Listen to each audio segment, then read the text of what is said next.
Hola, bienvenidos a este podcast. En este espacio voy a analizar el papel del Estado como autoridad y su relación con un derecho fundamental, la propiedad privada. Este tema es especialmente relevante porque permite cuestionar hasta qué punto el Estado cumple su función de proteger a los ciudadanos, o si, en algunos casos, termina limitando su libertad económica.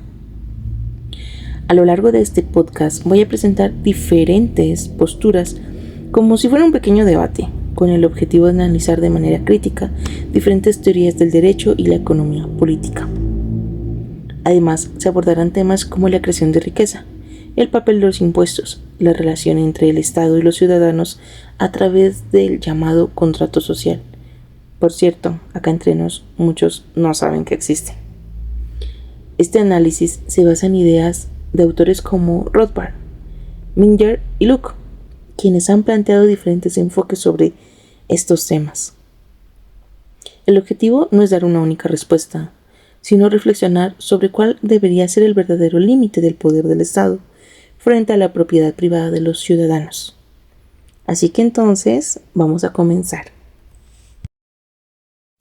En primer lugar, una idea importante es que una verdadera autoridad debería promover la riqueza de sus ciudadanos, no regalarla, no resolverles, no proveerles, no, promoverla. Esto tiene sentido porque cuando las personas generan ingresos, invierten y consumen, y así toda la economía crece, un gana-gana. Por ejemplo, cuando alguien inicia un emprendimiento, no solo mejora su propia situación, sino que también puede generar empleo y dinamizar el mercado, siendo una ficha clave en el rompecabezas más importante de un país, la economía. Sin embargo, aquí aparece una postura crítica. En muchos casos, el Estado no facilita este proceso, sino que lo limita mediante impuestos elevados y regulaciones totalmente excesivas. Esto hace que muchas personas se enfrenten dificultades para crecer económicamente.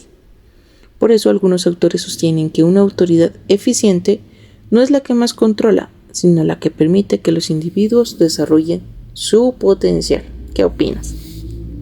Esto nos lleva a una pregunta clave. Escúchala. ¿Hasta qué punto el control del Estado protege y en qué momento empieza a limitar el desarrollo económico de sus ciudadanos? En segundo lugar, es importante hablar de la propiedad privada. La propiedad privada se considera un derecho fundamental dentro de muchas teorías del derecho. Desde una visión clásica, como la propuesta de John Locke, la propiedad surge del trabajo. Es decir, cuando una persona invierte su tiempo y esfuerzo en producir algo, adquiere un derecho sobre ese resultado. Por esta razón, una autoridad no debería quitar la propiedad de sus ciudadanos, ya que estaría violando un derecho totalmente básico, pero muy importante. Además, la propiedad no solo tiene un valor económico, sino también un valor personal. Representa el esfuerzo, la estabilidad y la seguridad de las personas en medio de la sociedad. Sin embargo, también existe otra postura que afirma que el Estado puede intervenir en ciertos casos. Por ejemplo, para desarrollar obras públicas que son necesarias o por razones de interés general, que ya saben, prima sobre el común. El problema surge cuando estas intervenciones no cuentan con un verdadero consentimiento por parte de los ciudadanos, lo que genera tensiones entre la autoridad y la libertad, prácticamente perdiendo ese derecho básico obligatoriamente. En tercer lugar, encontramos el tema de los impuestos, uno de los más debatidos desde una perspectiva crítica. Los impuestos no son algo tan tranquilo, son problemáticos, porque no son voluntarios, son obligatorios.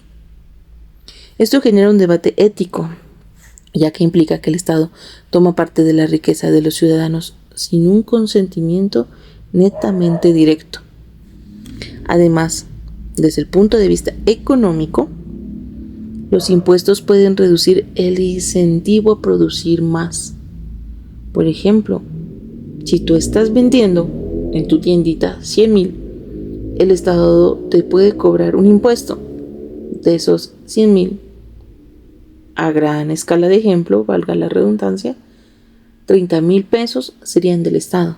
Te quedas con 70,000, en los cuales tú tienes que mirar el pago del local comercial, el pago de la mercancía, el pago de servicios públicos, y ahí puedes mirar tu ganancia. Complicado, ¿no?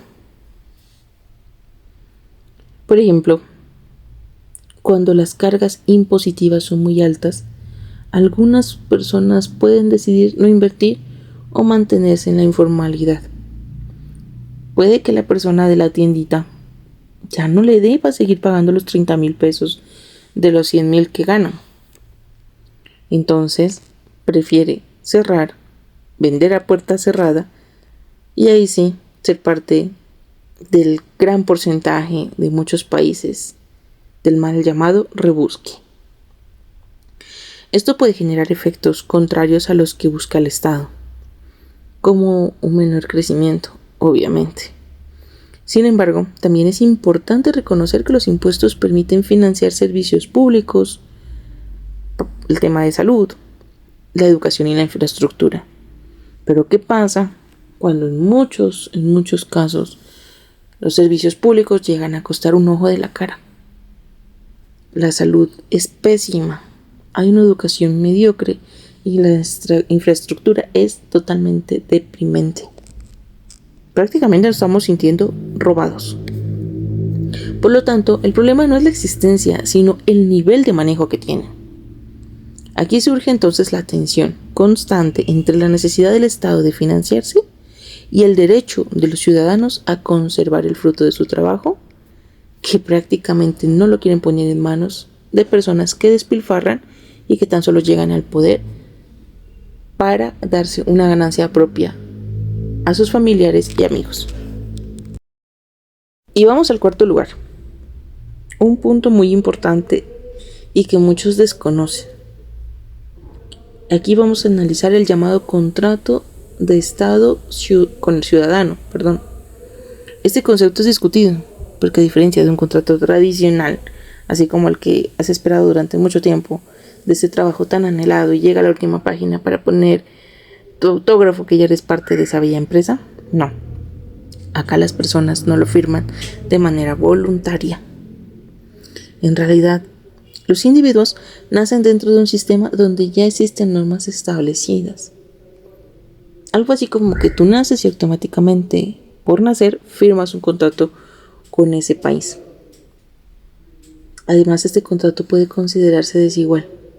¿Pero por qué? Pues algo muy sencillo. El Estado tiene el poder de crear las reglas y hacerlas cumplir. Y tú tan solo las cumples. Y sí, sé que tú me vas a hablar sobre estoy en un país donde puedo ser elegido y elegir. Claro que sí. Aunque exista el mecanismo como lo es la democracia, los ciudadanos no pueden negociar directamente las condiciones de ese contrato. Esto lleva a pensar que, en muchos casos, este sistema favorece en un gran porcentaje el Estado y no a los ciudadanos que mantienen el Estado de pie. Finalmente, es importante analizar la relación entre los impuestos y la creación de riqueza. Se plantea que cuando los impuestos son más bajos, las personas tienen más recursos disponibles para invertir, emprender o consumir. Todo lo contrario a la idea fantasiosa de que si tu sueldo es más alto, habrá más movimiento económico. Esta idea de que los impuestos sean más bajos puede generar un mayor dinamismo económico, más empleo y más crecimiento. Sin embargo, nuevamente aparece la necesidad del llamado equilibrio, porque el Estado también requiere recursos para cumplir sus funciones. En la actualidad, este debate sigue siendo muy relevante, especialmente en contextos donde el papel del Estado es constantemente cuestionado. las decisiones sobre impuestos, propiedad y regulación afectan directamente la vida de las personas, desde pequeños emprendedores hasta las multitudinarias empresas de miles de empleados. Por eso, entender estas teorías no es solo un ejercicio académico, sino una forma de analizar la realidad. En conclusión, el debate no se centra en si el Estado debe existir, sino en definir cuáles deben ser los límites de su autoridad.